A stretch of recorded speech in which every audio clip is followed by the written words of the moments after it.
Hey, welcome back to Daily Hope. We're following the footsteps of Jesus through the days leading up to his crucifixion on the cross and then his resurrection. Yesterday we looked at a passage that we know was the Monday leading up. That day continues, and I want to share with you on this Tuesday leading up to Easter a little more of what Jesus said. In fact, in verse 3, we're told this: later, Jesus sat on the Mount of Olives. His disciples came to him privately and said, quote, "Tell us, when will all this happen? What will signal your return and the end of the world?" So here's what's interesting. In Matthew 24, verse 3, it's 3 or 4 days before the crucifixion, and the disciples are aware Jesus is going to die for the sins of the world. He's going to rise from the dead, and then he will return. They have their correct theology. Now, if you know much about the events of Easter, once the whole city turns on Jesus and they're watching him get beaten and he's bleeding, they kind of lose track of all that and they start to doubt. And it is this reminder for us that we can know the promises of God, and in the storm of emotion, and especially when we see evil at work in the world, or we're experiencing pain in our body or in the people we love, we can kind of forget the promises of God. Now, what's interesting is Jesus here in Matthew 24 and 25 actually gives two of the most important chapters in the Bible about the end times, the times that we may or may not live through leading up to Christ's return from heaven. I'll read you just a little bit of that, but I wanted you to have the context that the disciples actually asked, after you die and rise again, what'll be the sign that you're going to return? And he responds in verse 4, he says, "Don't let anyone mislead you." So in this time, and this is the time that we live in, where Jesus has died and risen and gone to heaven, but he hasn't yet returned, in this time, don't let anyone mislead you.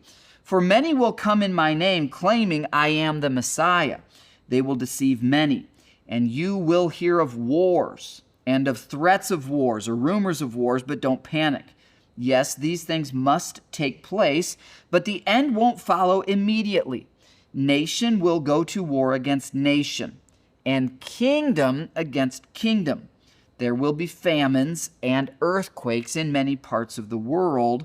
Now, every one of those you could check off are happening right now. Verse 8, but all this is only the first of the birth pains, with more to come.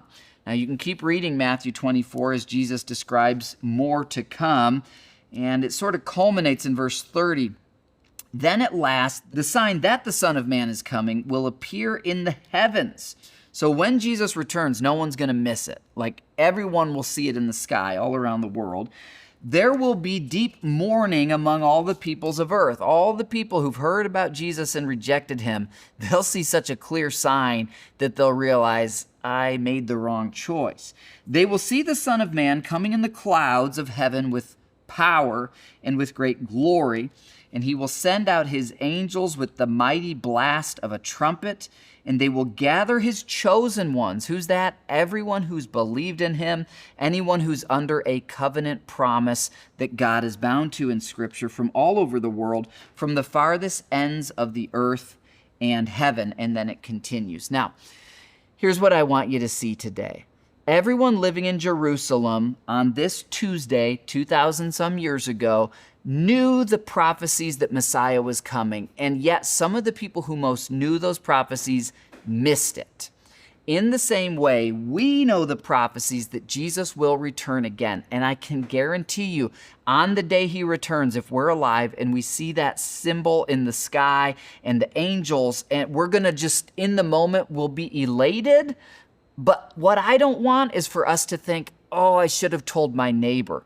I should have done more to invite that classmate, that relative of mine who didn't want anything to do with God. I should have taken a little more risk to just say, hey, just check out an Easter service online, or let me send you this link to click on.